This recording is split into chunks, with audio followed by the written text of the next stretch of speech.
আমি বলতে চাই ডোমার উপজেলার সকল শ্রমিক আমরা ঐক্যবদ্ধ থাকবো, দল মত নির্বিশেষে আমরা ঐক্যবদ্ধ থাকবো। যে কোনো শ্রমিকের বিপদে আপদে আমরা পাশে দাঁড়াবো। আজকের এই দিনে ডোমার উপজেলা বিএনপির পক্ষ থেকে শ্রমিকদের আমি জানাই অগ্রিম শুভেচ্ছা।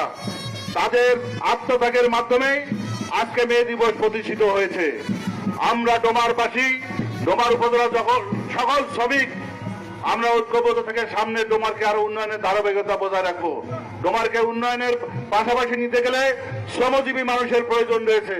এই শ্রমজীবী মানুষ আমাদের পাশে থাকলে বর্তমান সরকার বিএনপি রাষ্ট্রীয় ক্ষমতায় আমরা তাদের আশীর্বাদ পৃষ্ঠ হয়ে আমরা তাদের তৃণমূল পর্যায়ের প্রতিনিধি হিসাবে আপনাদের পাশে থেকে ডোমারের উন্নয়ন সাধিত করবো, শ্রমিকের উন্নয়ন সাধিত করবো। 240 বছর আগে আমার ভাইরা ওই আমেরিকার শিকাগো শহরে যে বুকের রক্ত ঢেলে দিয়ে আজকে শ্রমিকদের কর্মঘণ্টার ধারণ করেছিল, দাবি আদায় করেছিল, সেই মহান মে দিবস আজকে আমরা সমবেতভাবে আমি বিশেষ করে সকল বেসিক সংগঠনের শ্রমিকদের অনুরোধ করব, আপনারা যে যেখানে থাকেন আপনাদের স্বার্থে, শ্রমিকদের স্বার্থে আপনারা একজোট হয়ে থাকবেন।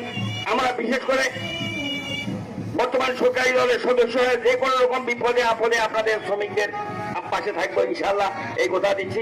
আমি ডোমার পৌরসভার পক্ষ থেকে ডোমারের সকল শ্রমিকবৃন্দের সকল বেসিক সংগঠনকে এই বলে আশ্বাস দিচ্ছি, আপনাদের যে কোনো ন্যায্য দাবি, যে কোনো ন্যায্য অন্যায়ের পক্ষে আপনারা আসলে আমরা বিশেষ করে পৌরসভা এবং উপজেলা বিএনপি আপনাদের সঙ্গে থাকবে।